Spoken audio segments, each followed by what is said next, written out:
We are live for episode 48 of SWA. Got Ralph here with me tonight. How's it going, Ralph? How's it going? Not too bad on my end. We've got some good stuff to look forward to tonight. Tag team titles are on the line in our main event. That should be an exciting one. And not to mention Eric Draven versus Nathan Bogard in our Golden Trial match tonight. That should be a good one as well. Triple Threat Ascent Ladder Contender match. That one, last week we saw how wild those can be. Jean-Baptiste stole a win in that one. We've got Luis Marquez, The Tempest, and Bulldog Nash in that one tonight. It's early, but do you have a favorite in that match? Do you think we're going to see the kind of craziness we saw last week where someone just steals it kind of out of nowhere? Well, it's tough to say. With the previous match, it looked like it was going to be all Alonzo Howard. He really went to town with the ladder. He knocked down both of his opponents. He set that ladder up. He got up to the top rope. He was really fiddling with that briefcase for a solid 45 seconds. And then Jean-Baptiste kind of comes to his senses, says, hey, I'm going to lose this match if I don't get up there. Gets up there, knocks Alonzo Howard down, and very quickly releases the briefcase, ensuring his ticket was punched to that two-night stand match, which we will decide the next competitor of that tonight. But between Marquez, Tempest, and Nash, it's really tough to say, just with how volatile that first match was. I think it's anyone's game. Yeah, I think what's interesting about that match, we sort of saw this in the first match as well, with Alonzo Howard and Zane Ryder. Those two had a little bit of a history before, and we saw that in that match a little bit. Howard goes right for the ladder and starts using it as a weapon, taking out his opposition. I'll be curious to see, one, if the ladder comes into play as much as a weapon in tonight's match, and how the dynamics between Domino Marquez and the Tempest play off. Those two have already met one-on-one. That match went in favor of Marquez. It was Tempest's first loss here in the SWA. And, if we see those two kind of get into it and almost turn this into a little one-on-one on the side, that could be a great sign for Bulldog Nash to sneak in and get a win a lot like Jean-Baptiste did. Yeah, and being a three-man, two are probably going to pair off pretty quick, leaving one to kind of do whatever they want. So I guess it'll be whoever draws that lucky straw and gets to mingle on the outside of the action might come away with a win. Yeah, it should be a fun one there, to say the least. We've got a lot of tag action tonight. We're going to kick off tonight with LTT taking on HFA, if you will, Highlights for Adults. We saw Hector and Rigoberto Santos get a nice win last week against the Gatekeepers, a match in which Hector never tagged out, went wire to wire and got the win for his team. We'll see if they can do the same thing again as they take on Lucia Mado and Flynn Turner Simmons. We've also got Black Star facing the Disciples of Gray, specifically Captain Tiger Marsh and Lazar Malvo in that one. And then in our main event, the biggest tag match of the night and the biggest match of the night, we got the tag team titles on the line. The Quinn brothers, who won their match at End of the Line against Black Star, who I mentioned before, has a match earlier in the night. Quinn brothers get a second chance at taking the titles away from Dirty Deeds. Yamaguchi and Thomas defended it relatively easily last time out. I'm curious to see if the Quinn brothers come in with any sort of different strategy or have any different life in this one, or if Dirty Deeds is just going to run to a fifth title defense, which would tie the Quinn brothers themselves for the most title defenses in the tag division.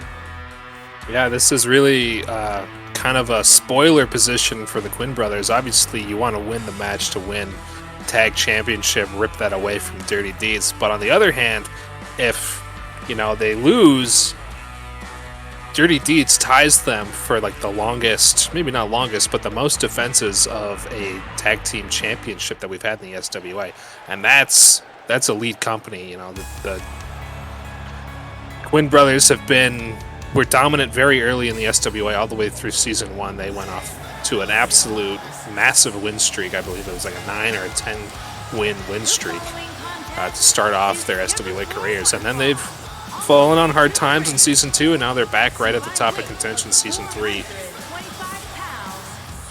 Yeah, you know, that 9-0 start, 5 title defenses of their own, there's so much kind of all-time status in play in that match tonight in our main event. Like you said, Dirty Deeds has a chance to equal their 5 title defenses. Not only that, if Dirty Deeds wins tonight, they'll equal the Quinn brothers at 13 wins in the tag division, which is the most in the tag division currently held by the Quins. And on the other side of things, if the Quins do win, not only do they become tag champions, but they become the first ever 2-time tag team champions and first ever 2-time champion of any kind in the SWA. Big stakes for both sides there in that main event tag team match. And we're kicking off with tag team action here tonight. We've got highlights for adults there. Lucian Badeau and Flynn Turner Simmons, 2-6 in the tag division. They do have a multi-man win. Lucian Badeau took the tag elimination chamber back in Season 2. But we'll see what they've got with Hector and Rigoberto here, who have come in hot, got a win in their debut. That can't ask for much more than that. We'll see if they can make it 2-0 here tonight. Well, a win in emphatic fashion as well. Hector bell to bell, in the driver's seat, destroys their opponent. Like, you're expecting, it's a fresh tag team. We haven't seen them in the SWA before. You're expecting maybe they're a little green. Maybe you see a little bit of kind of bungled opportunities to use that tag stipulation, but they were so dominant they didn't even have to do that. So we'll see how they fare against Highlight for Adults, who have been in the tag division a little bit more. You mentioned their record 2-6. That doesn't necessarily indicate their skill level. They've played at the top level of the tag division briefly, but they have had some really nice matches. They won that tag elimination chamber match. Oh, and we're right into it. Yeah, they've had a shot at the title courtesy of Badeau's win, and I think the most interesting thing to start this match, HFA here has gone with Badeau. LTT has sent out Rigoberto. Last time it was Hector wire to wire. Are they planning on going wire to wire now with Rigoberto, or is this a little, competition between the two brothers here? Yeah, we'll have to see how this pans out. It could be. I don't know which one's the big brother or the little brother. I'm not quite sure how the family dynamic is, but this could absolutely be some brotherly tactics here to try and get the one up. Oh, looks like Hector's in. How about it? We're seeing the actual kind of teamwork that we didn't see last time out. Who knows if it was really a statement last week for Hector, or if it's that being a little bit green in the tag division. And tonight we see the first tag between these brothers as Hector is dumped over the knee by Lucian Badeau. Yeah, no, and Badeau's got him up again, another one. Really and focusing on the back there of Hector Santos. Yeah, stretching out Hector over that knee, gonna pull him center of the ring here. Oh no, a little bit more to the corner. Gonna get Flynn Turner Simmons in there.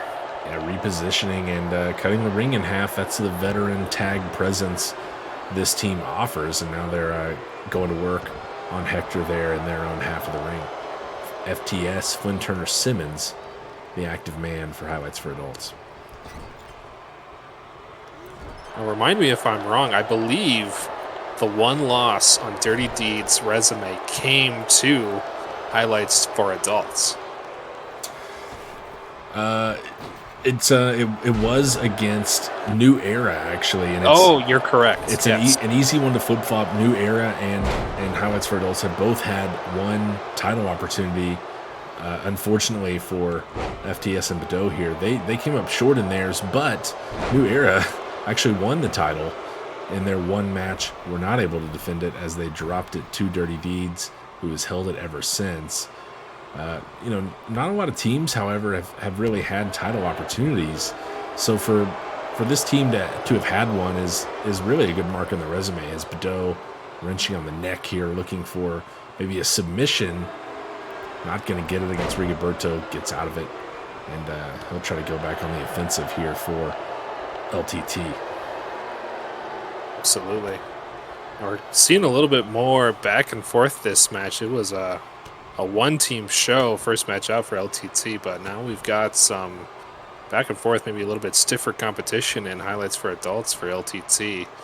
Oh, nice reversal. Badeau to the mat. And, the working style of these two brothers is very similar. The kind of offense we're seeing now from Rigoberto, very similar to what we've seen from Hector as well. Yet to see a long example of kind of how they work as a team, their teamwork, their cooperation, coordination with each other. But they are similar in offensive style, and Rigoberto has some thoughts from the top turnbuckle here once Badeau to his feet. Oh, and a corkscrew senton connects clean, but Badeau, nice reversal. Little kick there, gets himself back to his feet. Now, I don't know if that's going to be a good decision as Santos gets a hold of him and sends him over the top here. Oh, no. Oh, what is this? Oh, no. Oh, and it misses. Starman special. Gets out of the way, and that's a great call there. Starman special indeed. Rigoberto coming up empty on the trip all the way to the outside. His knees cannot be feeling too good after that. Showing some fight, however. Oh, what a kick. Again, hitting. Oh, Hurricane Rana. Interesting here. Rigoberto, every time he kind of inflicts some solid offense, he's quickly working to get Badeau back to his feet. He doesn't seem like he wants to take this down to the mat or the ground on the outside. Wants this match standing. That's an interesting strategy. One of the win conditions in SWA wrestling is a pinfall. We did see a victory by pinfall from Hector in the last. Oh no! What a boot! Badeau laying into Rigoberto on the apron there, going straight for a pin. Right to it. He knows about winning, handling the match inside the ring. We saw him battle on the outside, of course. No countouts in SWA tag action, but a pinfall or submission does have to happen inside the ring. DDT from Badeau. Badeau looking a little winded there. He's sizing up Rigoberto here, though. Getting him to his feet. Oh, takes him down with a kick. Oh, what a knee. Didn't get a lot of run up on the Irish whip. Not a lot of momentum, but he does connect cleanly. Hector breaks that one up before the pinfall can get there, and FTS and Badeau having their way now with Hector. Yeah, at the mercy of highlights for adults. Hector taking the brunt of both teammates' offensive attacks. Rigoberto back to his feet. Big drop kick. Break. Hector didn't receive the best end of it, but might have given Rigoberto a chance to collect himself. At least got back to his feet. Maybe in a bad situation now. Dumped off the top ropes by Lucian Badeau, who goes right to a cover. Has he done enough now to put away Rigoberto? 2 count, he kicked out. Hector was coming, didn't need him. Yeah, Hector was right there. I think that could have been, broken up by Hector if Rigoberto didn't break out at 2. And Badeau, interesting, sends Rigoberto over to the apron, and then tags in Flynn Turner Simmons, who is thinking, sunset flip power bomb all the way to the outside. What a move. Nice reversal, though. Countering the top offense, but he catches a forearm there that might have busted him open. A little bit of red to go with that black and blue for Rigoberto.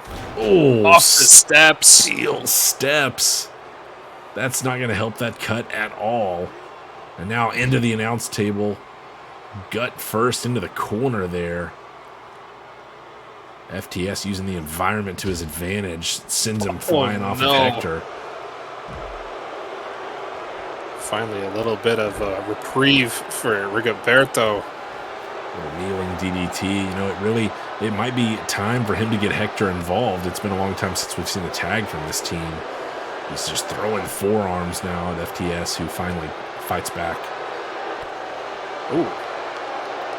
Yeah, you mentioned, Rigoberto's been in this match a while. Oh, big neck breaker. Oh, step up Inzaguri there from FTS. Takes down Rigoberto. Oh, my goodness. Oh, this is just a parade of kicks from FTS.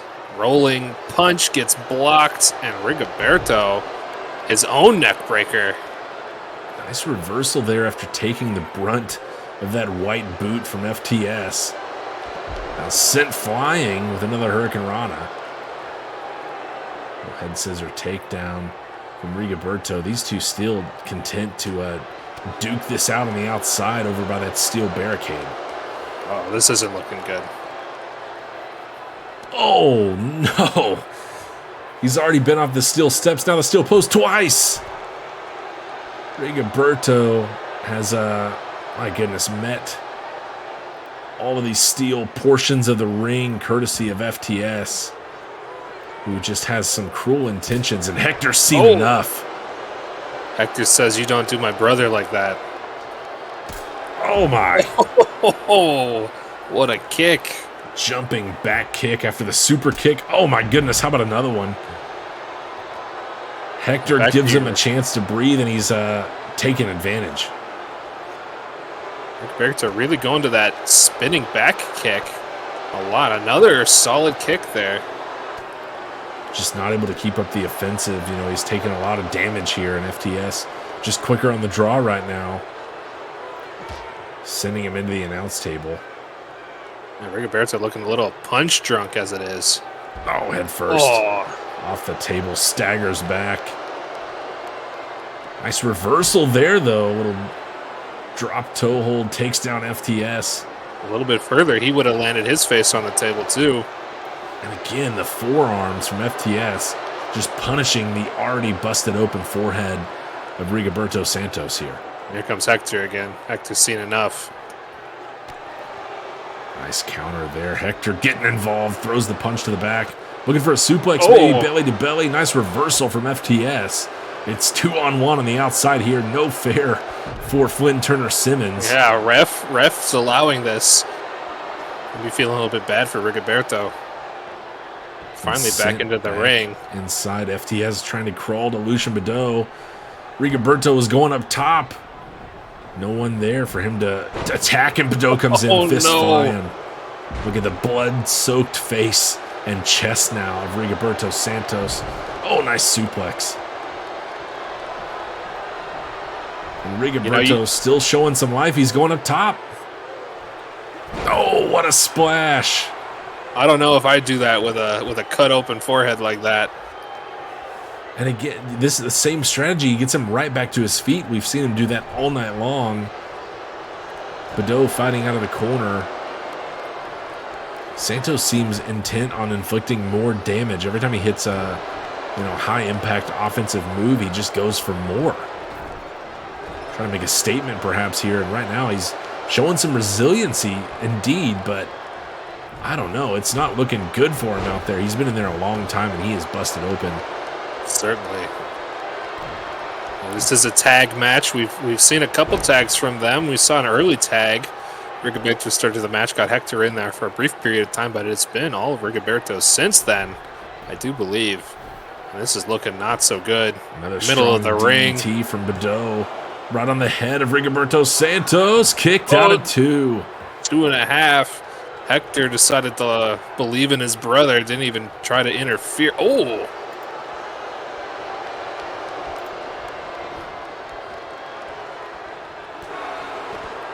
Sending him to the outside with a right hand of his own. If Hector liked to stay in the ring, Rigoberto likes to stay outside the ring. Seen the bulk of this match take place on the padding here, outside of the ring. Another neck breaker from Badeau. Getting dangerously close to that steel ramp and concrete slab there. Oh, drops the elbow on him out there as well.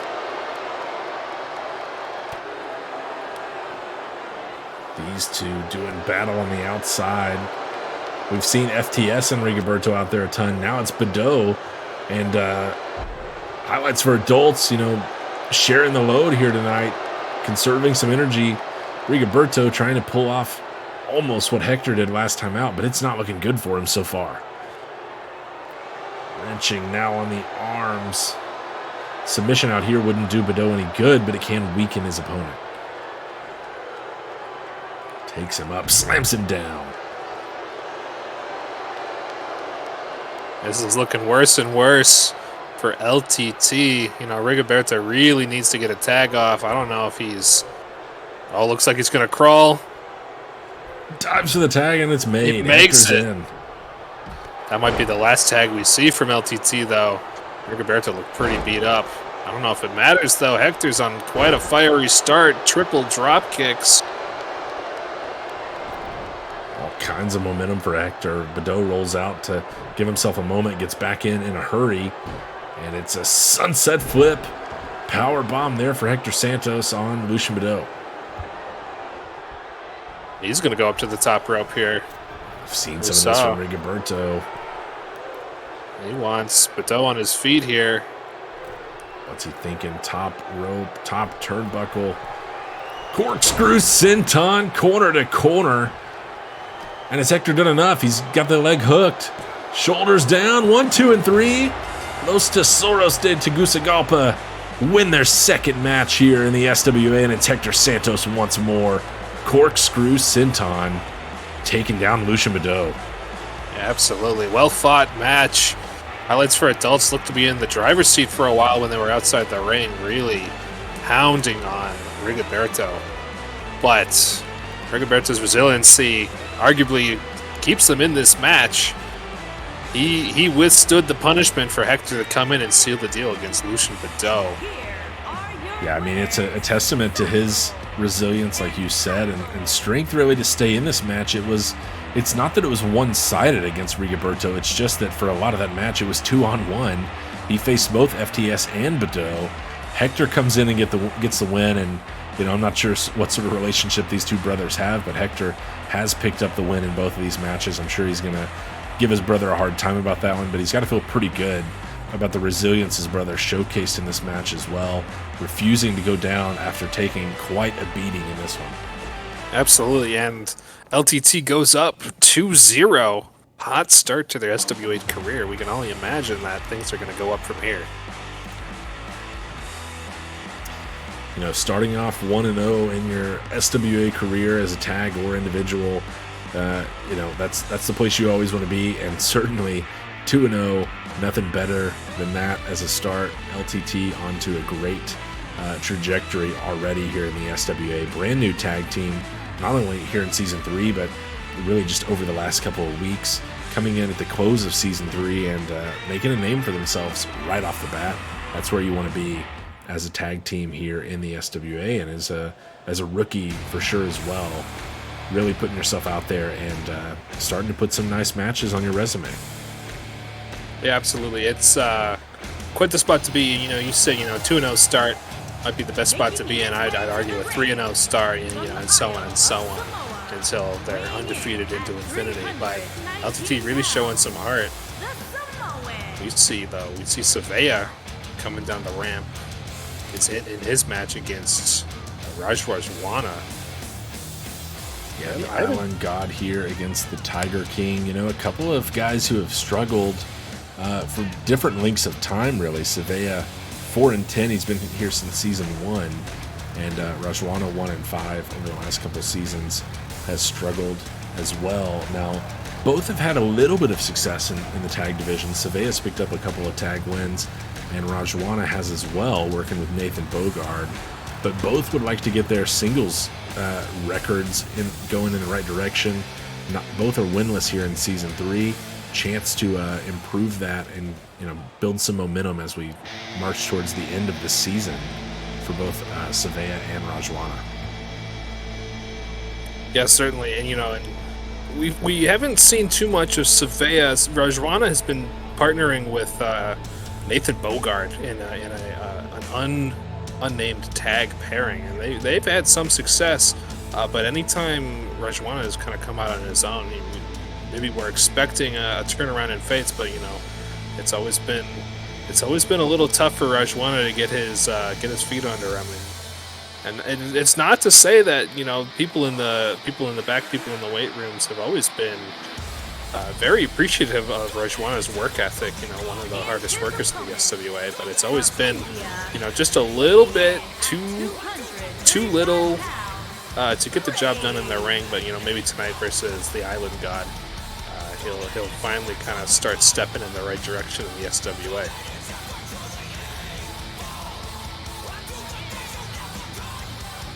And, for Rajwana, we've seen him working with Nathan Bogard, a talent in the SWA who has had a similar trajectory, started off slow and then was able to put it together. Now is in the Golden Trial tournament this season and will be featured later on in his second matchup after winning his first. They haven't worked a lot together as a tag team, but I am curious how Bogard's influence perhaps is on Rajwana, if he can kind of get him to that same pinnacle that Bogard has climbed to after a rough start as well. I think both of these competitors have shown good work ethic and have stuck with it. A win here tonight would be a good step in the right direction and show that things are looking up for either the Island God or the Tiger King here tonight. Yeah, we'll just have to see how the fates align for one of these two wrestlers. A win here could spell a really quick rise to maybe a match in two-night stand. We'll see how that goes. Rajwana, quick out the gate, gets his punch blocked. SWA brings him to the mat. Going right to work for the Island God, but a reversal now from Rajwana. Oh, looking for a nice kick there. SWA ducked out of the way, and then Rajwana ducked out of the way of a clothesline. Maybe well scouted here. Oh, stomp to the mat. Yeah, a little bit of a psychic duck from Rajwana there. Had no vision of SWA coming in for that, back of the head clothesline. Rajwana just ducks right out of the way. Big knee. Oh, man. SWA keeping Rajwana on the ground just where he wants him. SWA known for some of his, submission stylings. Going for it there. Rajwana got out of it in a hurry, but every little bit can do some damage there, can weaken the head and neck of Rajwana. SWA may be looking to tap him out in this match. Rajwana partners with Nathan Bogard, another not submission specialist, but definitely proficient in. Double stomp to the belly. Rajwana can't be feeling too good after that one. Oh, nice Hurricane Rana there from the Tiger King. He's got some momentum going here against the Island God. Looking to maybe wrench the neck here, get a little bit of submission offense in on of his own. Says, hey, SWA, here I can do it too. Into the corner. Oh, clothesline connected that time for SWA. Oh, what a cutter. Out of nowhere. Rajwana hits that with no room to spare. It looked like SWA was going to mount some offense there, and instead it's Rajwana turning things around on its head. Quite literally with the cutter there on SWA. Boot to the gut. DDT from Rajwana goes right into a cover. Has he done enough to put away SWA here? No, 1 count. Not even close yet, but off to the right start here. Rajwana controlling the pace, getting some nice offense in. We're seeing another. What do we got going on here? Oh, taking him up for the glam slam. Doing some damage to the lower back and then slamming him down center of the ring, and Rajwana doesn't seem done yet. He's still looking for more offense. SWA capitalizes with a reversal. Yeah, big back body drop there. SWA. What's he thinking here? Oh, nice reversal. Oh, what a DDT, too. Impaler DDT from Rajwana in the driver's seat here. Oh, and SWA with another counter. Gets back to his feet. Oh, looking for a clothesline. Dumped off the top ropes. What a reversal there from Rajwana. Yeah, Rajwana has been stifling SWA's offensive attempts. Anytime SWA maybe gets a nice reversal and tries to get some offense going, Rajwana says, no you. Uno reverse card SWA. It says you're going to go right back into the grinder. SWA, though, connected with that knee. And now as Rajwana tries to get back to his feet, dangerous situation for him. SWA locks in. Oh, the choke hold. Oh, taking it down to the mat. Coquina clutch. Got it locked in. Can Rajwana get out? He's fighting. He's pulling. And slips the hold. Oh, slams the back of the head into the mouth of Savea. That's one way to break that hold. Oh, what's Rajwana going for here? He's got the arm locked up. Wrenching on the neck, and Rajwana gets a submission victory over Savea.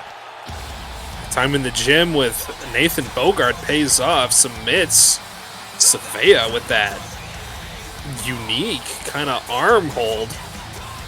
It wasn't necessarily an arm bar, but really stretched out that arm, and, Savea couldn't take it. He said, I want out. Raj, just no escape there for Savea. And, if we were going to see a submission, I was looking for it from Savea. I'm surprised that we got one. Rajwana got out of that coquina clutch and pretty quickly locked in a submission of his own and tapped out Savea here for his second win. Maybe that training with Bogart is paying off. Rajwana with his first ever submission victory.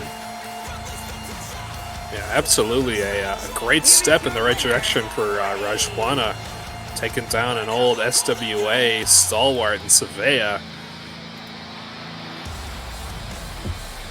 Nice win for Raj. He improves to 2-5. His first win here in Season 3. And, the Season 3 almost over here in the SWA, but always good to get some momentum going before we move into our next season and before two-night stand.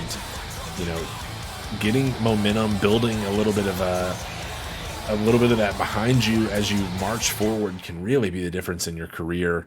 We've seen, getting on a hot streak really work wonders for some of our top talent here in the SWA, and most all of them at some point or another kind of rose to the top due to putting it together for just a handful of matches in a row.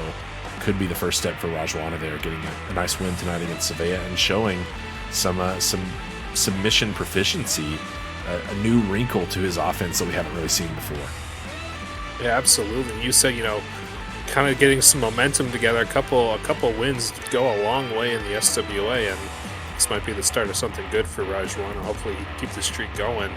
Savea, looking on the down and out in the SWA, had an okay showing in the Rumble, but, we'll have to see if he shows up in between now and two-night stand.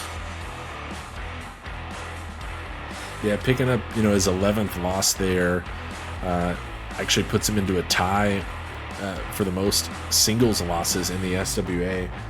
Ironically enough, into a tie with Captain Tiger Marsh, who we're about to see in this next match. Now, Marsh and Lazar Malveaux here for the Disciples of Gray have fared a little bit better in the tag division. It was Marsh who was seen as kind of the best disciple around for Triple G, and was the one called upon when Triple G had a chance at the SWA tag team titles for the second time.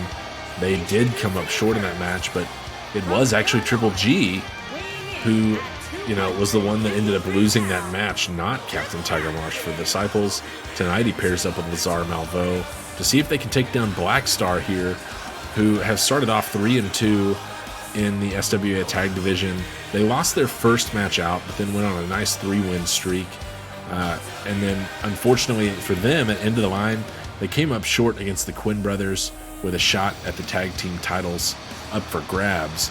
Now, a Season 3 new pairing going up against veterans like the Quinn brothers, that's not terribly surprising, but they'd like to get the winning started back up again here tonight against the Disciples of Gray, and I'm sure that Malveaux and Marsh are looking to improve and impress upon their leader, that they mean business here in the tag division as well.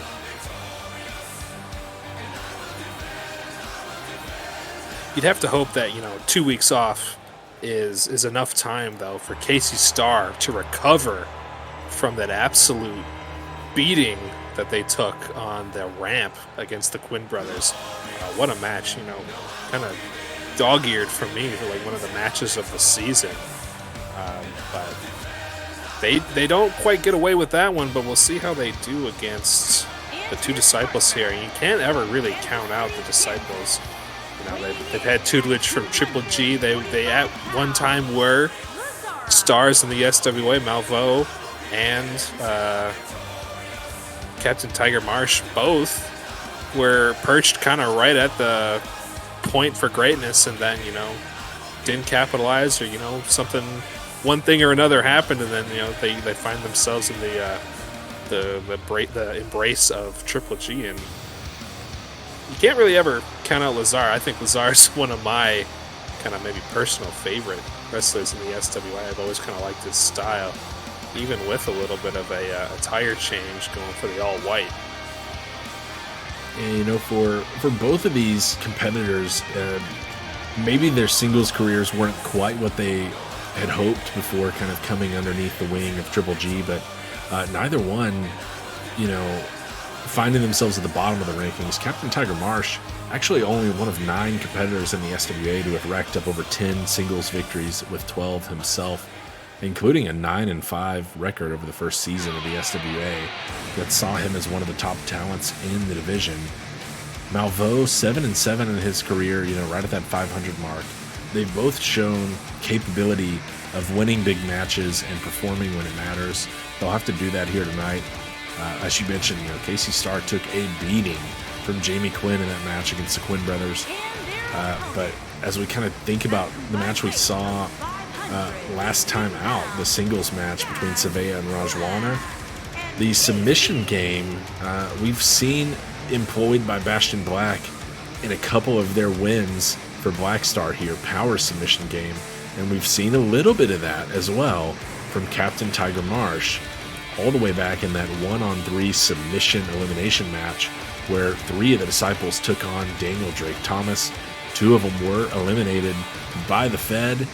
Captain Tiger Marsh was the lone one who stood up and was actually able to tap out DDT.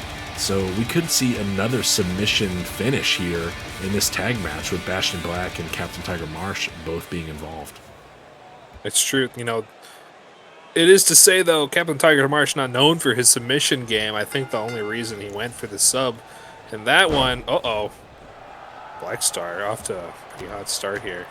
He went right after Bastion Black, and Bastion pushed him back, and I think Marsh ended up getting a nice connection there on the shoulder tackle. Yeah, truly a white and black issue here.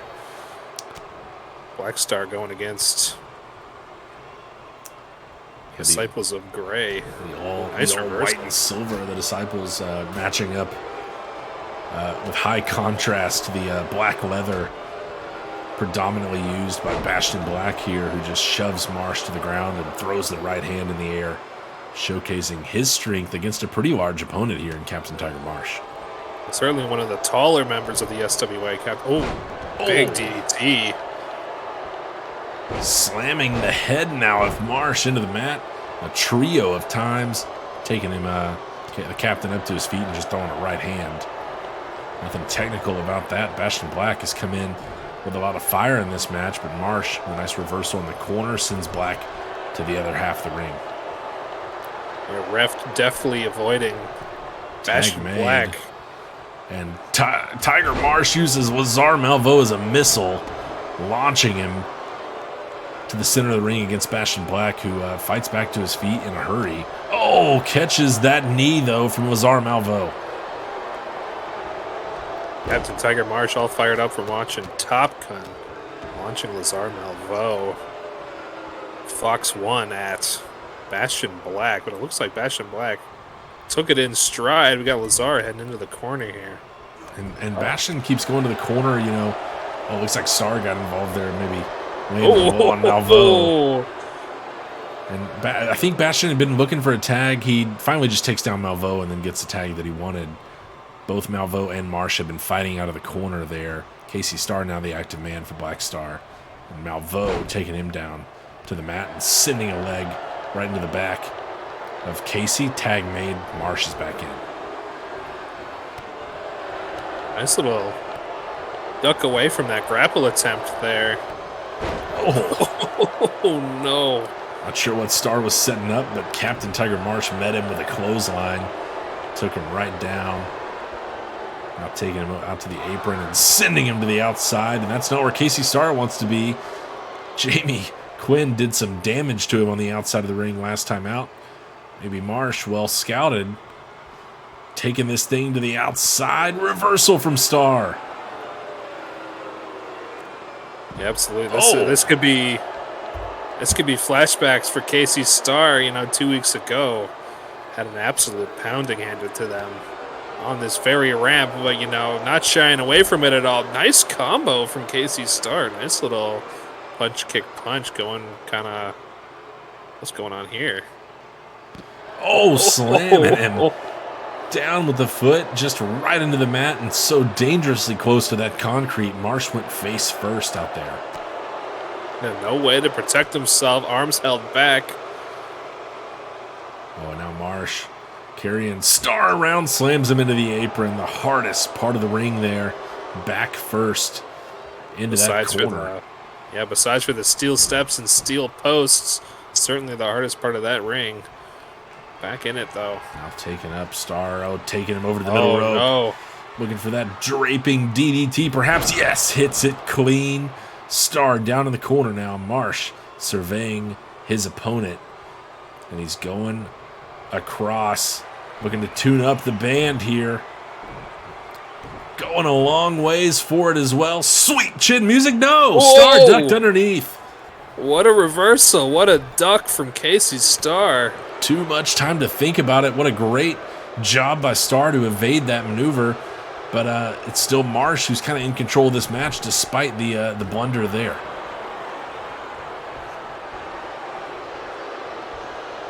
We're back into the thick of it. Casey back to the corner here. Lazar's tagged in. What are they thinking? Let's see what these two have in store. Double back body drop. Casey Starr goes skyward. What a ways to fall. Lazar is sizing up Casey Starr here. Oh, a nice reversal from Starr. Kind of rakes the face of Malveaux, but he evades that drop kick. Floats over now. DDT from Malveaux. Starr trying to get to Bastion Black. Malveaux not letting it happen. Really twisting that arm there. Starting to maybe work on the mat a little bit more. Oh, my. Malveaux scoops him up and just throws him over his head, and then a kip up from Lazar. Starr got back to his feet in a hurry, but he catches a cutter. Cutter from Malveaux. Lazar Malveaux has all the momentum right now. And then he does it. Starr, what a great reversal from the mat. I think if anything Casey Starr took away from that match against the Quinn brothers, it's, stick-to-itiveness. They want to stay in this match as long as possible. Oh, setting up for what we got here. Casey Starr going through the ropes. Tornado DDT on Lazar Malveaux. Some classic Casey Starr offense there. And now Crowd going seems after to like Malveaux it as well. on the outside. Malveaux crawling for Marsh. Starr thought about a tag maybe, but then wanted Captain Tiger Marsh once the tag was made. Ooh. Boot Big to knee the to the back. And now Casey perhaps thinking tag. Bastion Black now the active man for Black Star. Marsh is still down in the ring. Fights to his feet with a strong right hand. Tucker punch. Wow. And that took Bastion Black all the way down. Now Marsh looking for the cover. Has he done enough? Not quite. One count. Bastion Black's out of that easily. Yeah. Bastion Black real fresh in this match. Has been sitting on the apron reasonable amount of time. Oh, what a clothesline. Marsh in the corner. Drops Bastion Black. Oh, another assisted DDT here. Middle rope. Oh. Hard impact there for Bastion Black. Marsh gets him back to his feet. Boot to the gut. DDT there for Captain Tiger Marsh. Yeah, brace of DDTs here. Could this be a third? No. Broken up. Big kick. Oh, how about a kneeling one? 3 DDTs. And Marsh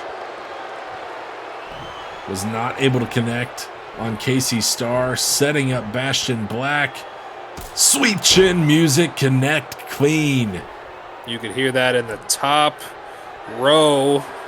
Bastion's covered. Starr can't get there. Malveaux gets to him first, but Bastion Black kicked out of 2. Float over DDT from Lazar Malveaux. Yeah, Lazar hits that nasty floater DDT on Casey Starr there. Trying to keep Bastion. Oh, big. Oh, clothesline. Takedown. Bastion stayed in this match. You know, Casey wasn't able to get there, but how much more punishment can Bastion Black take? Gets back to his feet here. That was a near fall last time for Captain Tiger Marsh. Now Black, taking Marsh up. Looking for a submission here. Wrenching on the gut.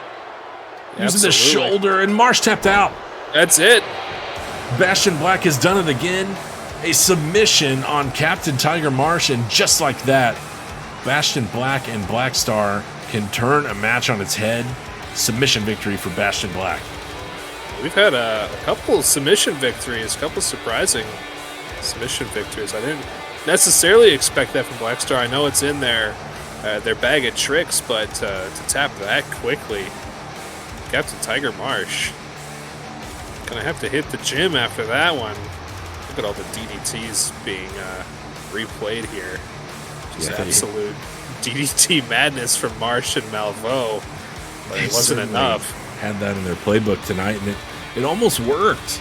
You know, this was a near fall here that we're seeing now. Bastion Black somehow finds a way to kick out of two, and just like that, Bastion can turn a match around with a submission victory in a hurry. Fourth win for Black Star in the tag division, taken down the Disciples of Gray here, and you know, they lost that opportunity at end of the line, but I'm sure they're gonna want to be in contention once more for the tag team titles. And, you know, we'll find out later tonight if those tag titles are going to still be with Dirty Deeds as we head towards two-night stand, or if the Quinn brothers will be will win their second ever tag team championship in our main event tonight. Still have that match to look forward to. We've still got 4 great matches here tonight, including this next one. Dom Juan taking on the Iranian Juggernaut, and Czar won a shot at the Ascent Championship at end of the line in a number 1 contender match that saw him take down a host of other contenders such as Void, Kevin Maverick, and Big Bird Hawkins. We know that Czar will take on Rock, Flag, and Eagle for the Ascent Championship at two-night stand. What we do not know is, will that match be a one-on-one singles match, or will it be a triple threat match? Stipulation here tonight, if Dom Juan can take down Czar, Dom Juan is going to force his way into that championship match at two-night stand. What do we think, Ralph? Do we think that Dom Juan can get it done here tonight? You know, it's tough to say. Czar obviously is a massive mountain of a man, you know, one of the largest, if not the largest, definitely the heaviest competitor in the SWA. And, you know, that's all muscle. No a body mass index very low on Czar. Dom Juan's got his work cut out for him here, you know. It's gonna be an uphill battle. Dom Juan, we've seen some good stuff with him. We've seen a couple nice matches. Dom Juan's always kind of put on a show, you know. He's a real crowd pleaser here. But Czar, you know, just an absolute animal in the ring. We've seen the boots, we've seen that reverse choke slam from him. This could go either way, but, you know, sources say Czar might come away with this one easily. I think the thing that works in Dom Juan's favor, 5-2 so far in the SWA, 2-2 in his debut season last year in season 2, but he is 3-0 in singles matches this season, including a win last week against Paragon. Paragon, a man who won the Path to Glory briefcase and contended for the World Championship this year. Dom Juan has been on a winning streak, to say the least. 3-0 this season. Czar, on the other hand, one of the top competitors from the Season 3 rookie class. 1-1 in singles matches, of which we haven't seen a lot of from Czar, but he does have 2 big multi-man wins, including in his first ever appearance, and to win the number 1 contender spot for the Ascent Championship. He's going to be in that title match regardless of the, you know, effects of this match tonight, regardless of the outcome. He may have his sights set on RFE early and may not have his head in this match tonight. You know, there's a couple of things there that are working in Dom Juan's favor. Could mean good things here for Dom, but of course Czar's not going to want to go out and roll over here. He's going to be looking for a win as well. Certainly, you know, and This could be a chance for Czar. Oh, quick. Oh. Bulldog, immediate. Right off the bell. Dom Juan with a nice running bulldog on the Czar. Right into it. And Dom Juan maybe knows that staying in this match and taking a beating not going to work too well for him. You might need to end this match early. Czar stepping on the chest and gut of Dom Juan there. You mentioned one of the heaviest in the SWA. It's a lot of weight, even just to walk across him there. Certainly. 1/4 the weight of a small compact car. Czar weighs almost 450 pounds. Pure muscle. Oh, no one there in the corner, though. Dom Juan gets out of the way. Big.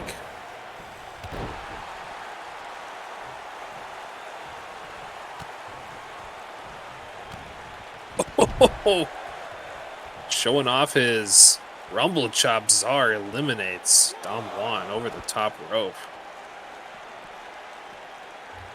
So we see him go to the, where we going, the steps? No, Dom reverses out, says, I don't want to see those steps. And we're already, up to a 4-3 count here. Czar ducks back inside. Countouts fully in play here in SWA single matches.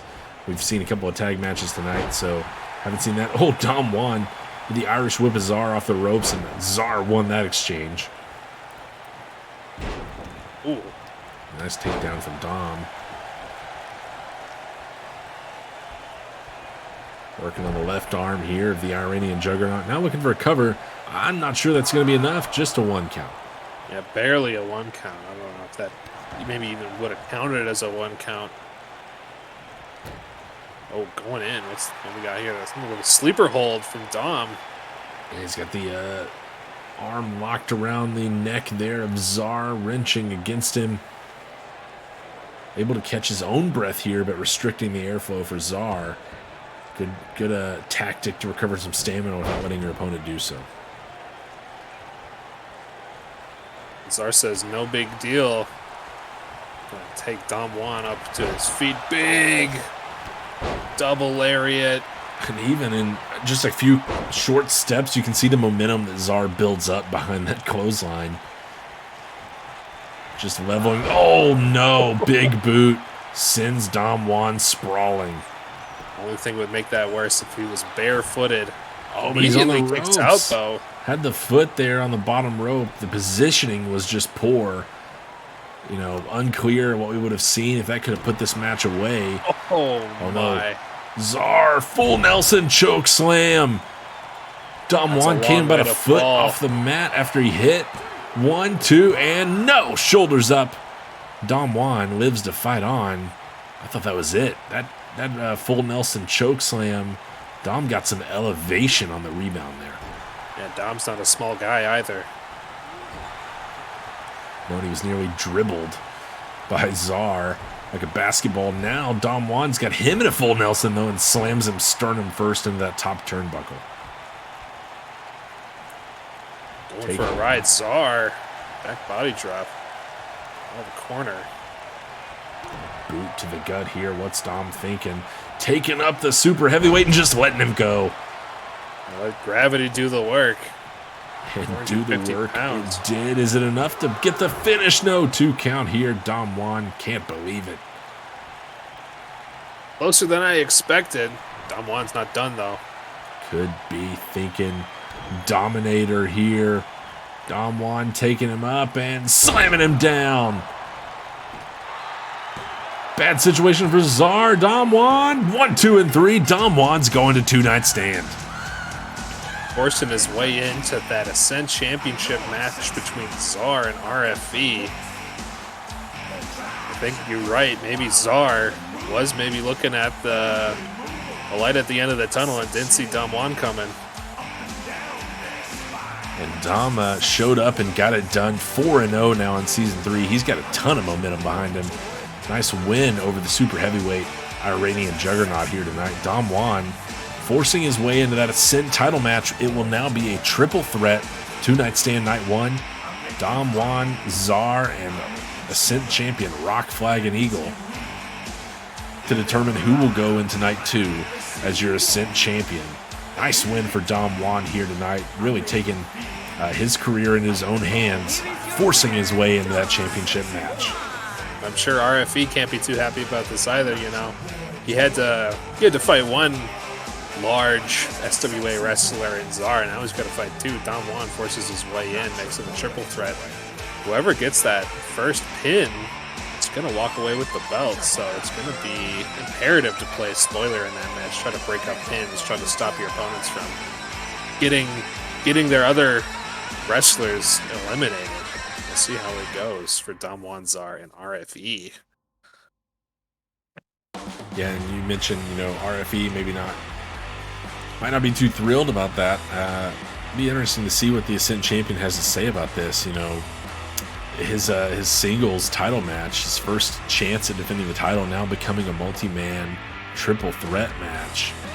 Not sure how the champion's going to feel about being put in that position for his first title defense. Should be interesting. But as speaking of triple threat matches, we got a fun one coming up, Ascent Ladder Contender match. And, regardless of who takes that title on night one, if it's RFE defending or if it's Czar or Dom Juan taking it away, we know that they will have to defend it on night two, and the person that they'll be defending against could be one of the three people in this match here tonight. Last week, tonight, and over the next 2 weeks, there are 4 of these triple threat ladder matches. The winners of all 4 matches will go into a 4-way match on night one of 2-night stand to determine who will have the opportunity on night 2. Could it be Russell Nash here tonight, or will it be the Tempest or Domino Marquez? Last week we saw Jean-Baptiste steal a win. Could be someone else tonight getting in and really taking a big opportunity and making the most of it. Absolutely. I'm sure Russell Nash wants it to be him.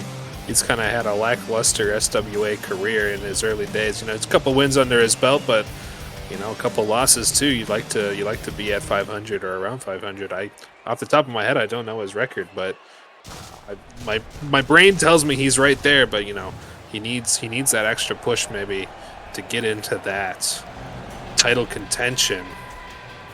Yeah, Russell Nash coming in and losing in the triple threat kind of rookie showcase match, and then has lost in both of his singles matches since then. Hasn't been the best showing for Russell Nash. Wasn't too terrible in the Rumble back at Right to Fight, but when it's been singles matches, we haven't really seen much that's that inspiring out of Russell Nash. Now the best thing perhaps in his favor, and it's not really something he's even done, is that last week Jean-Baptiste won the triple threat ladder match. Now Baptiste went into that match also at 0-2 in singles without a win to his name and came away victorious in that ladder match. Could be the same for Nash here tonight, or it could be a wrestling industry veteran here.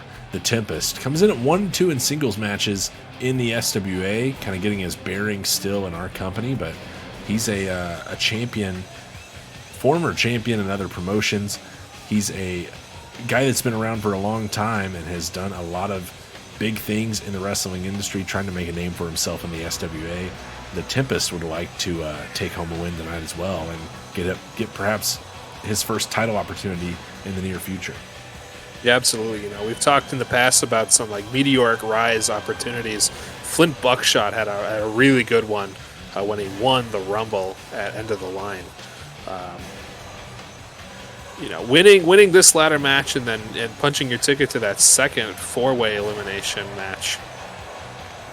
That could really kickstart a career in the SWA. This is a great opportunity.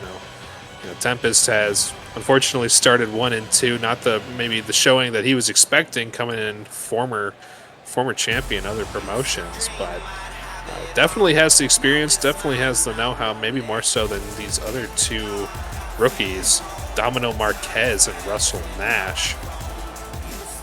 In a ladder match, we haven't seen too much in the way of these 2 in stipulation matches besides the original triple threat with Nash and with Marquez, just a recent entrant to the SWA.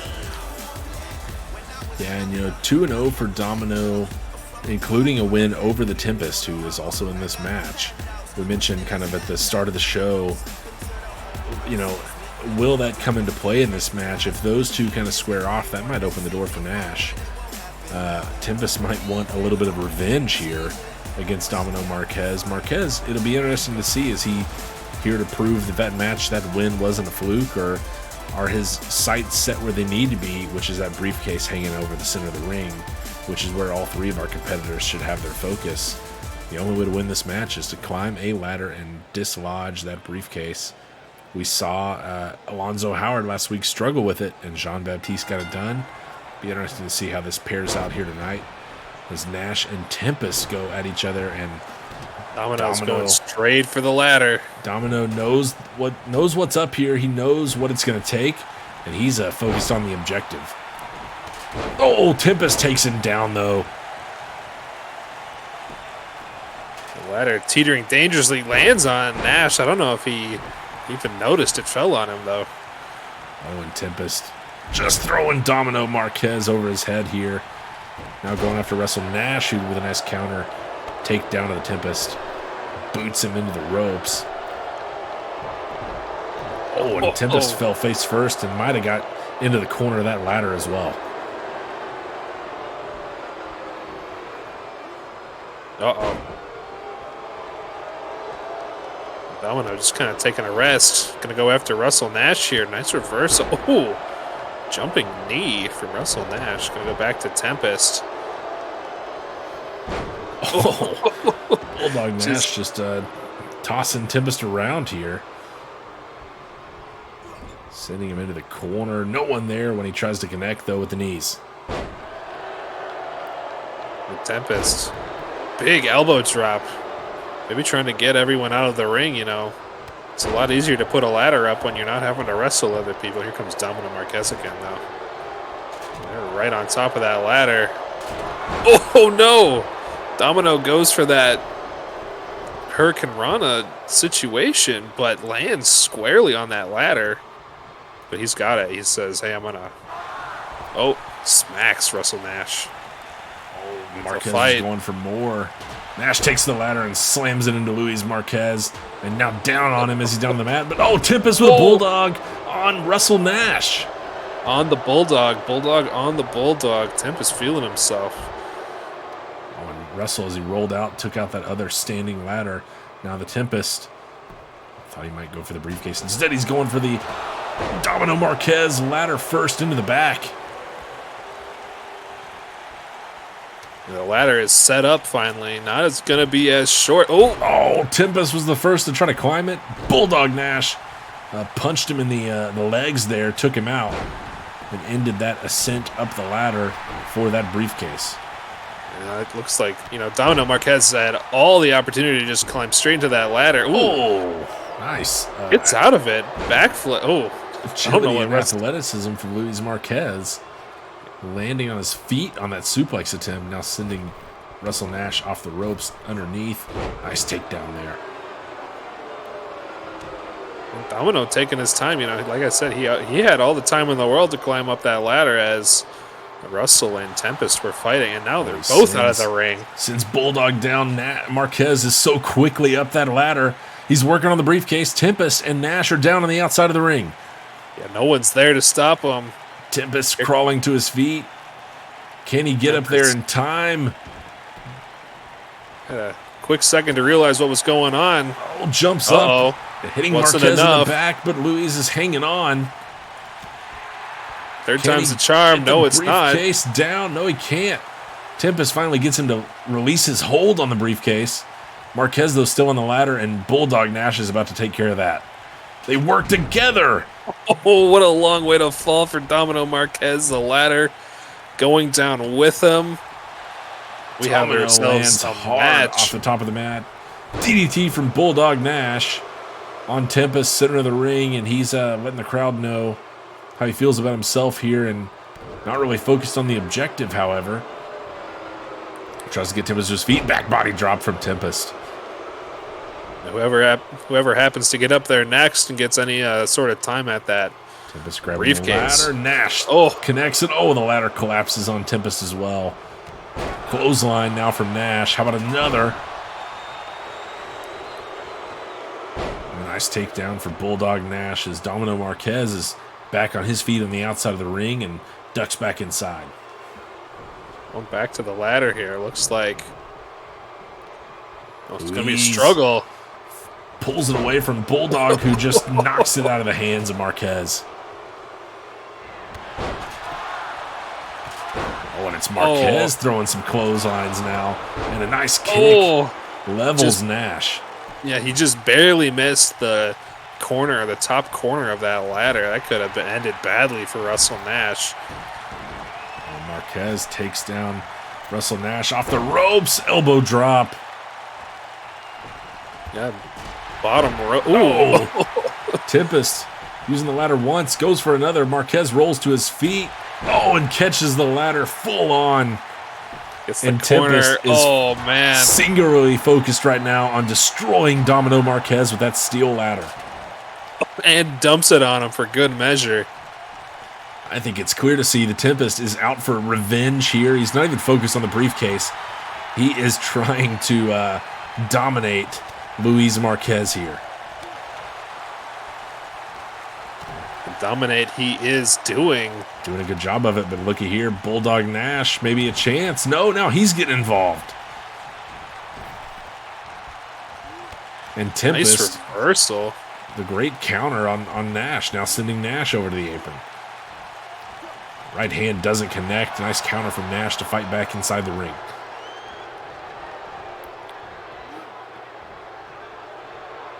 And now he's... Oh, no! Oh, no! Nash with a suplex that sends Tempest into the ladder, and then he brings in Marquez the same way.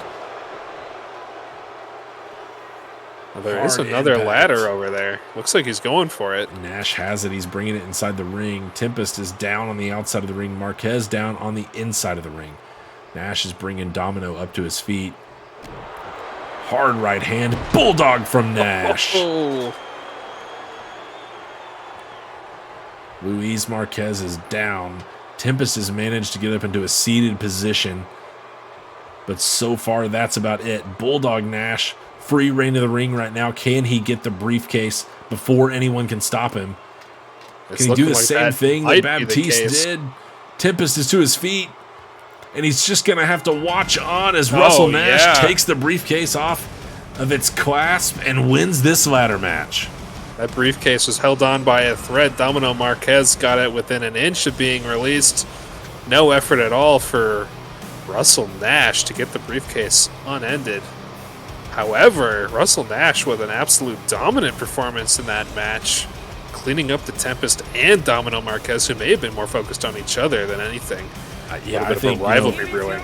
Marquez, very similar to what we saw from Alonzo Howard last week, struggled with that briefcase for a long time and was not able to get it undone.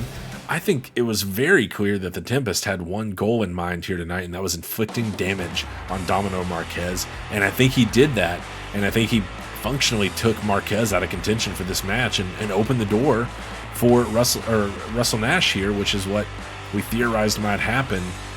Tempest kind of eliminated himself and Marquez in this one by having his focus on taking down Domino. Yeah, it could be a situation of like, I'm not going to let you win, but I'm not going to win either situation, you know? Like he'd rather lose than let Domino Marquez get another victory over him. Yeah, and I'm not sure that that's going to bother him in that match, the way we saw him kind of focus on Domino. But we've got two matches left here tonight, and they are equally as big as that last one. First up, we've got a Division B matchup in the Golden Trial Tournament. It's the Crow, Eric Draven, taking on the Lion King, Nathan Bogard. Bogard joining us first here. These two competitors both won their first matchup in Week 1. It was Nathan Bogard taking down Onyx Stone, and Eric Draven taking down Tomio Yamaguchi. We saw, the effects a win in a match of this type can have. Last night on a kind of Tournament Tuesday here, the second Golden Trial episode, as Anthony Hagar got a win over El Puma after in his first week, and then last night took down Sangres after Sangres had taken down Yasuke Bozeman the week before. Hagar improved to 2-0 in the tournament and sits in the driver's seat in his division in Group A with a win next week over Yasuke Bozeman. He will win that division.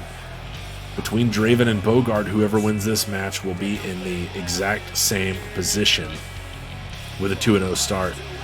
Every year we've had this tournament, the eventual winners have gone through their division undefeated.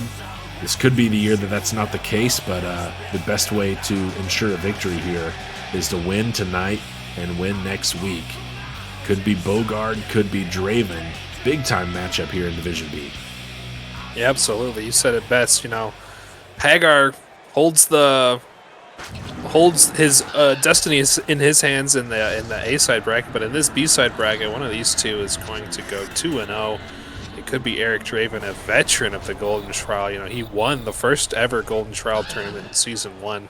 I don't think he was entered in Season 2, but he has experience here. Nathan Bogard being at this point, I can't really call him a newcomer. He was early Season 2, if not late Season 1, if I remember correctly. So Nathan Bogard, not amongst the rookies of the SWA anymore, has had quite a bit of experience in the SWA, so this could be his time to shine here against a veteran of the Golden Trial Tournament in Eric Draven. Yeah, Draven, easy to forget his run in Season 2 in this tournament, the ups and downs of the SWA, and really the ups and downs of Eric Draven's career. Won the Golden Trial Tournament in Season 1, went through undefeated. Last season, he went through defeated and ended up, I believe, not even having his final match, as it had no direct influence on the finals of this tournament. With a win in round 1 last week, a chance once again to stake his claim to a chance at the world title in this tournament. Should be interesting to see if he can take down Nathan Bogard, rather, after taking down Tomio Yamaguchi last week. Last night we saw Onyx Stone take down Yamaguchi. Stone sits at 1-1 in Division B.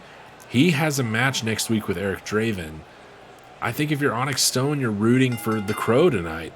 If Draven gets a win and goes to next week 2-0, Stone can make him 2-1 and tie him up himself, as these two clothesline each other back and forth here to start this match off. It's a clothesline battle to start this match. We've seen 3 clotheslines, 2 have hit, 1 each for each wrestler. Going straight to the outside of the ring.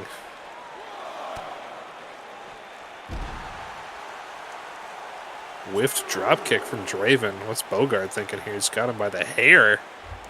Oh, no. Off the steel barrier.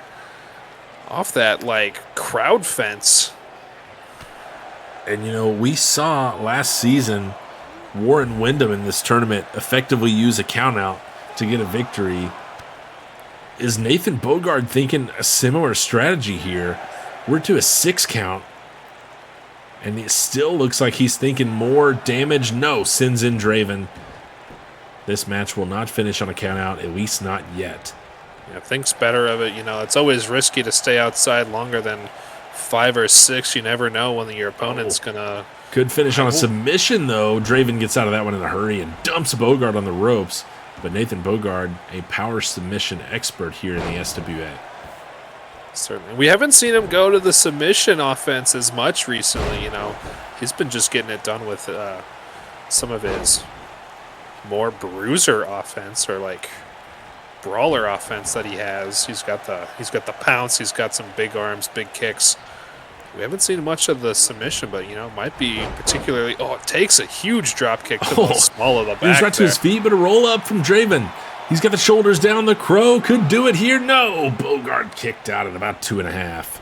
Wasn't enough. Might have caught him by surprise. Big, kind of running tackle from Bogard there, stomping on the arm of Eric Draven, going up, suplex.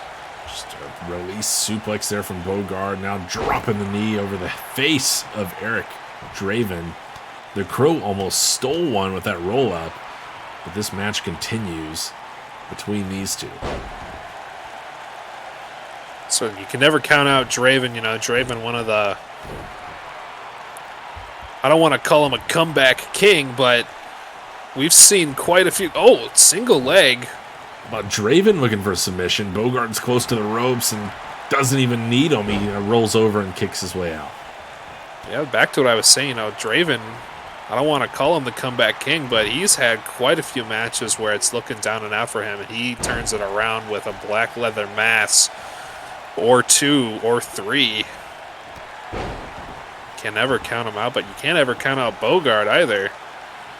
Yeah, Draven, one of the most resilient superstars here in the SWA. We've seen him come back from the brink of death, and right now he's sprawled to the outside off that punch from Nathan Bogard. We're back outside the ring. Draven hops straight back in, though. Bogard wrenches him back out. Was not done on the outside of the ring here. We're up to a 4 count. Yeah, 4 counts. Count's still going. Oh, it's going to drop him off the apron there. Ouch. Face first off the apron. I think the ref did end up starting the count over, but it's not going to matter as Bogard runs Draven back inside for something off the apron. He's looking for a cover. 2 count. The Crow kicked out.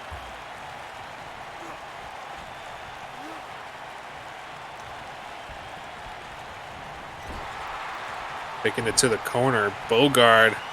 We know what he's thinking for here. Ragdolls Eric Draven across the ring. Sets him up. It's going to pull him center of the ring. What are we going for here? Uh-oh. Oh, Bogard He looking for the Lion Tamer, but Draven gets out of it in a hurry. Oh, now Draven using the corner DDT. Big DDT off that middle rope. And right into a cover. 1 count. Bogard kicked out at 1. Oh, spear from Draven. And now getting Bogard back to his feet. Looking a little dire for Draven at the current time. Oh, what's this? Gut wrench, suplex. Bogard showcasing this upper body strength in this one. Now what's he thinking? As Draven down center of the ring, tries to get him to his feet. Nice jawbreaker. Counter from Draven and a drop kick takes Bogard off his feet.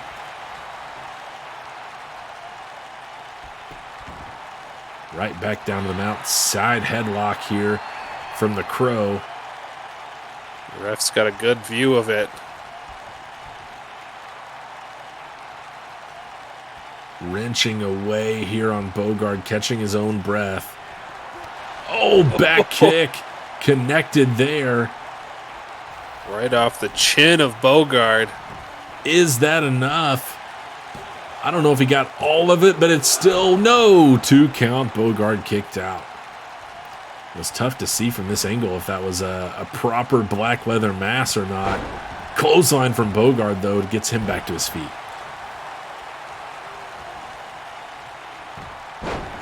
Quick reversal from Draven. Bogard says, I can do it too. And another reversal from the Crow. He's back to his feet, but then again whiffs on a drop kick. Oh, blown up there. Bogard just runs him over. Bulldozer style. Step over again. Lion Tamer. Lion Tamer? Is he looking to put him in the Lion's Den? He's got it cinched in and set down deep center of the ring. Draven, look at the strength of Draven. Crawling for the ropes. Oh, wait. Bogard's holding on to it. Oh, Bogard lets him out of it. You can see the toll that was taken on Bogard just to lock that in. Now he's going for a cover. Is it enough? No. 2 count.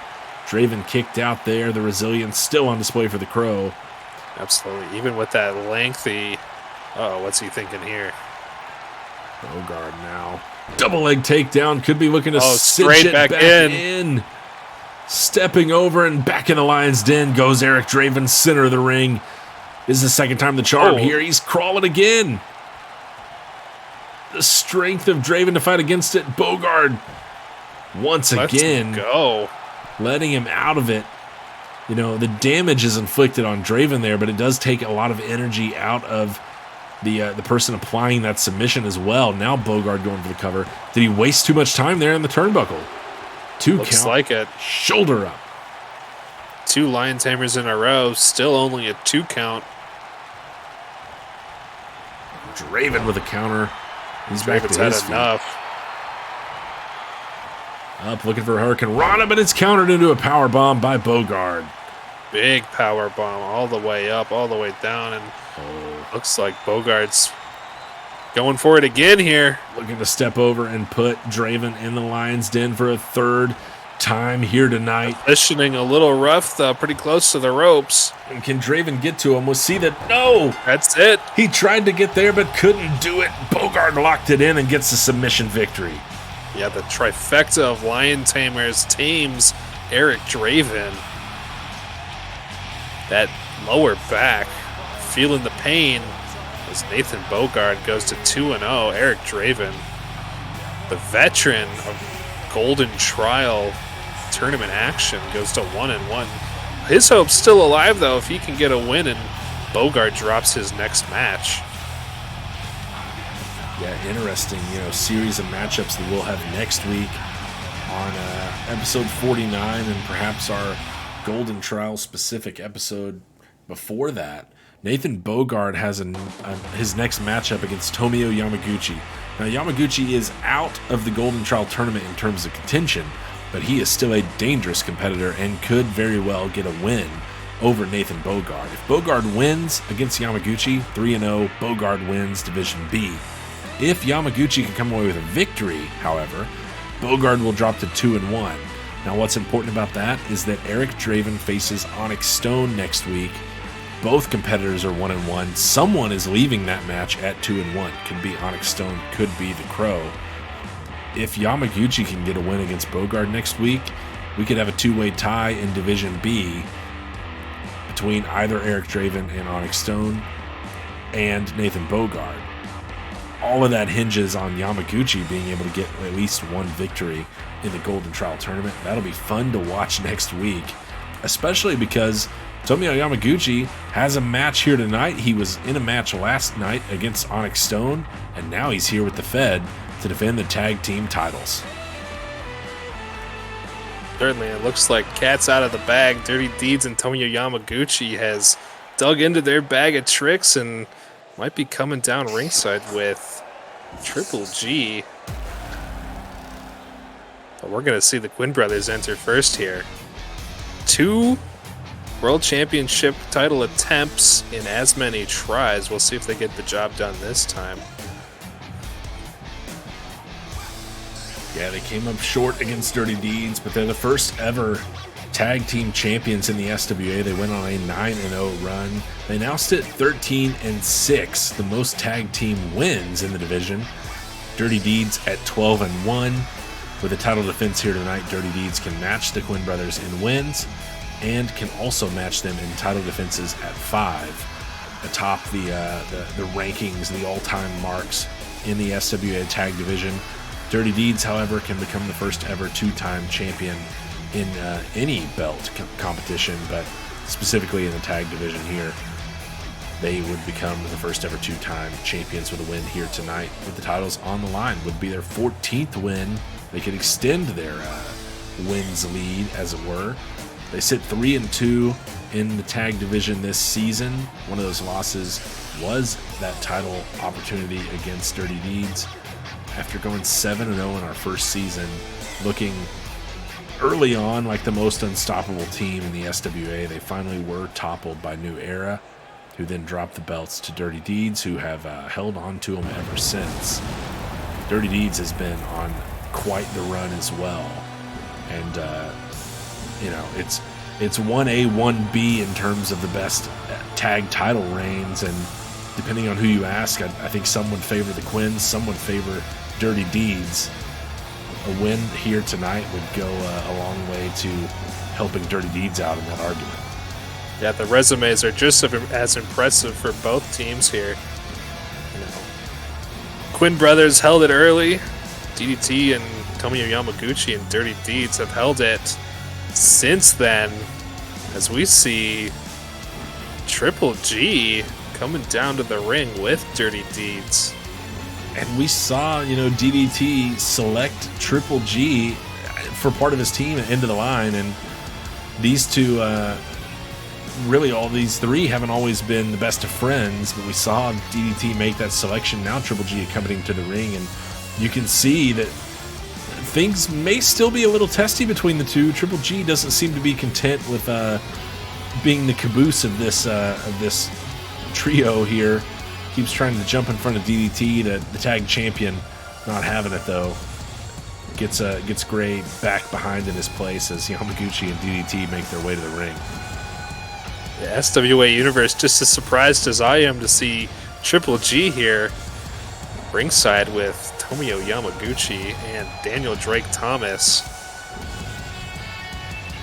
And for Triple G, the Disciples of Gray were after those tag team titles and made one of the best pushes for them. Is this a little bit of a, if you can't beat them, join them? I mean, what's Triple G doing, kind of spending all his time with the tag champions here? Is he a new member of Dirty Deeds, or is this some sort of a game on his end to kind of infiltrate and take down from within? Well, we haven't heard anything official from Dirty Deeds or Triple G on the matter, so we can only assume. But it could absolutely be a you can't beat him, join him situation. Triple G's had a couple opportunities, dropped both of them.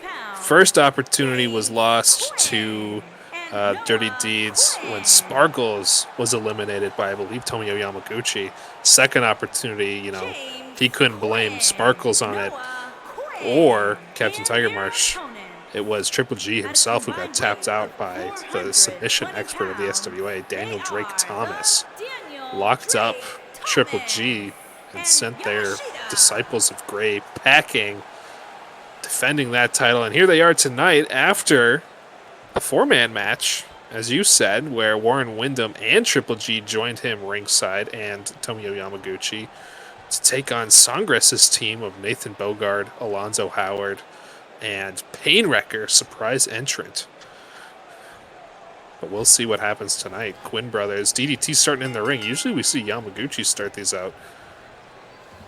Yeah, and interesting, DDT ended up getting 3 eliminations in that four-man elimination match.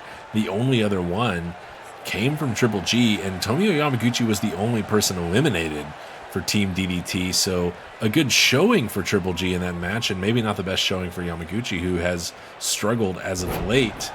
The Fed pulled in Triple G somehow into that match. Is he looking to move on? Perhaps he's an impressive talent scout. Does he see the downfall of Yamaguchi, and he's maybe looking for a replacement? Interesting to see how this whole situation plays out. Triple G is not involved in this match tonight. Yamaguchi and DDT are, Jamie and Noah are, and the tag titles are on the line. Triple G's just got a front row seat, maybe the best seat in the house here, but he is a spectator like the rest of our crowd. Yamaguchi's in. He just dropped his Golden Trial matches, 0-2 in the Golden Trial tournament. With Noah Quinn, and he hits him with a Hurricane Rana right off the bat. Yamaguchi back to his feet, though. Yamaguchi, we're not that far removed from the fact that he's had the longest world title reign in SWA history. A guy that was a world champion for a long time and looked unbeatable in singles action. He had a chance at kind of climbing that pinnacle once more with the Golden Trial tournament this season. It has not gone well for him, though, as we mentioned before, he does have a chance to play spoiler for Nathan Bogard next week. So should be interesting to see how that match plays out. Tonight, he's just got to focus on defending those titles, which he and DDT have done a number of times. Right now, he's getting slammed by Noah Quinn. Yeah, Noah Quinn taking Yamaguchi to task here. Going to recenter him here. Oh. Maybe going to go for... Went for the tag. Jamie Quinn back in here. Reversal from Yamaguchi slams Quinn into the corner. Now maybe taking him back to his half of the ring, but Jamie's fighting out of that hold. Pretty nice back and forth. Uh-oh. Oh, nice reversal. DDT Nice reverse DDT there from Yamaguchi after the reversal. Now sending Jamie into the corner, maybe looking to tag Thomas back in. Yes, indeed. DDT now the active man for Dirty Deeds. Taking him up and setting him down. Yeah, veterans at work here. You know, I don't know if they work on a schedule or a rhythm of sorts, but I thought he was going for the leg lock. Doing some damage on the legs and could be setting it up, you know, focusing on the lower body. We've had 3 submission victories already tonight. We could definitely see a 4th in this match with both Jamie Quinn and DDT involved. Dumps him down over the knee. And that double underhook knee drop.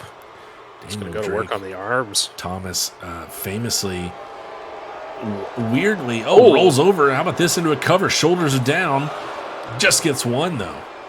Now, interesting, I was just about to mention that we've only ever seen Thomas get 1 pinfall victory. But for a man who has over a dozen wins, almost all of them have been submissions. We almost saw DDT maybe go for a 2nd pinfall win there.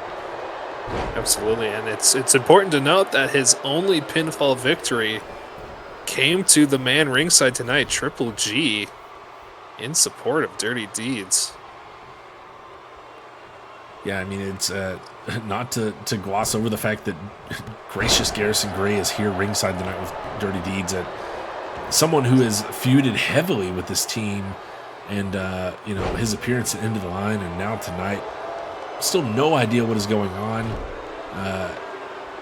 Tag title match on the line here, and you know that's where the focus is. But I will be curious to see what continues to become of this situation. Triple G, however he's involved here, it is an interesting development to say the least for Dirty Deeds. So we see Noah Quinn try to work DDT into their corner, into the blue corner, as it were. Maybe a reversal of fates here. Yeah, Thomas brings him back, cuts the ring in half, tags in Tomio here. And Noah rolls to the outside to get away from Yamaguchi, and then sneaks back in. Can he capitalize here? He's trying to get Tomio across the ring, but he's fighting out of it.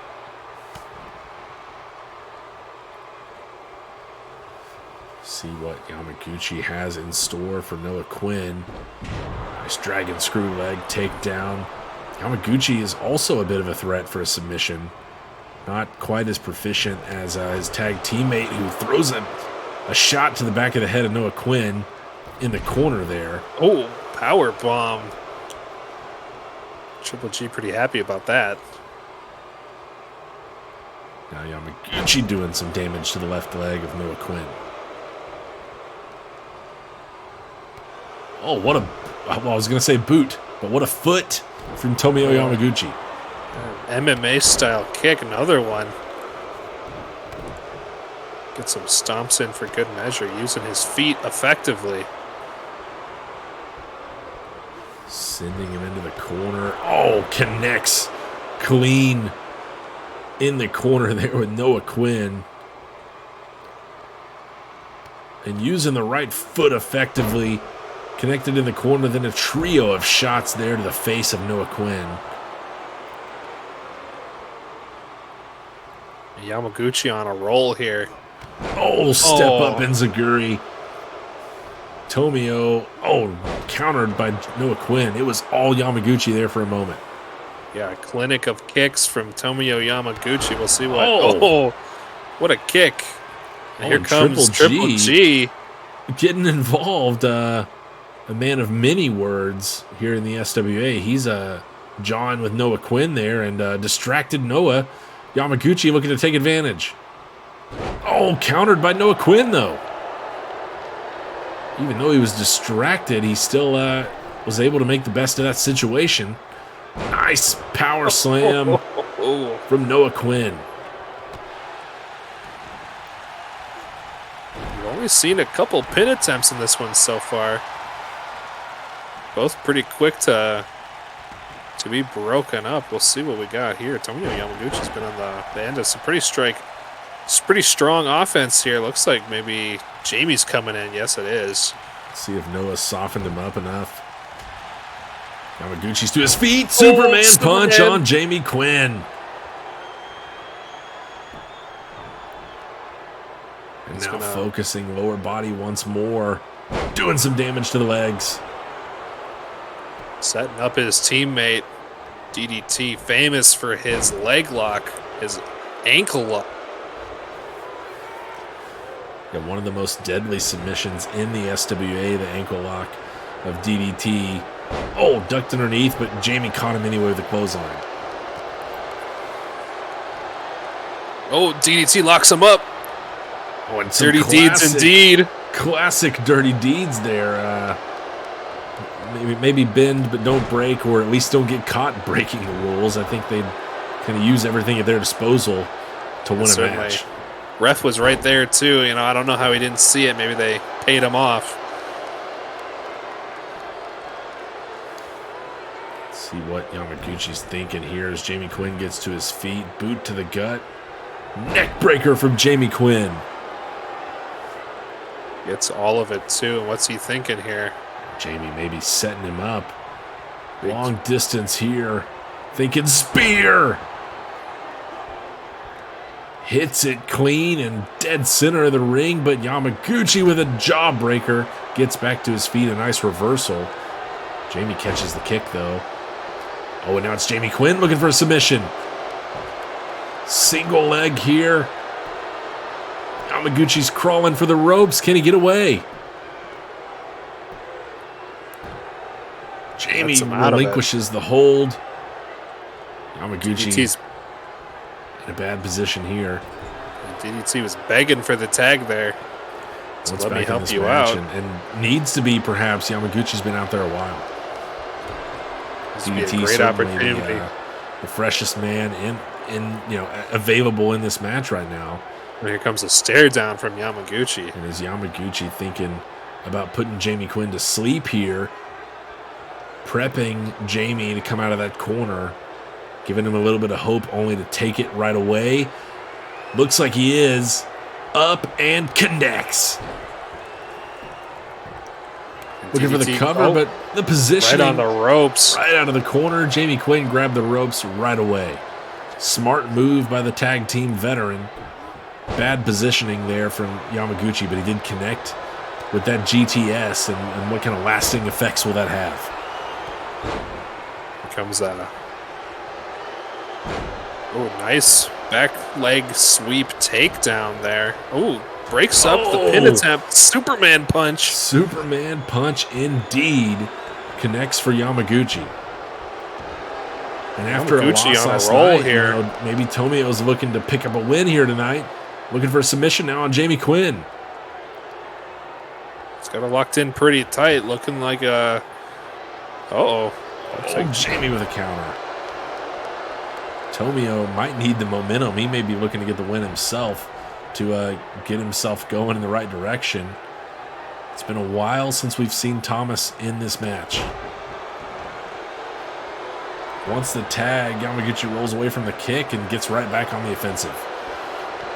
Taking up Jamie. What we got here? Go to sleep second time. This time better positioning, but Yamaguchi, you can see the effect this match has had on him. He's a little winded here. Not able to go for the cover. He's wasting critical moments here.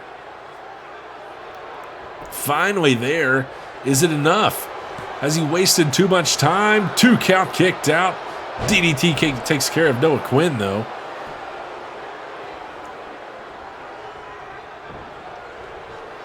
And now Yamaguchi.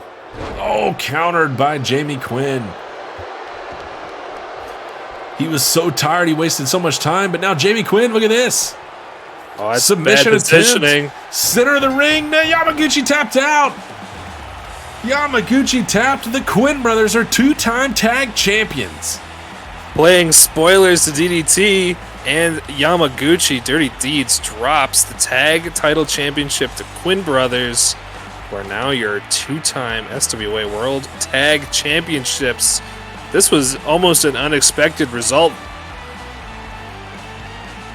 Now DDT and Yamaguchi pulled into their bag of tricks, got Triple G ringside. He helped out a couple times, but ultimately it is Yamaguchi tapping out to Jamie Quinn. There was the moment too that Yamaguchi, by the time he got the cover, he got 2, but Jamie Quinn had been down for so long already, he just wasn't able to enact a pinfall. The Quinn brothers are your new tag champions, and a familiar one at that. First ever 2-time champion in the SWA.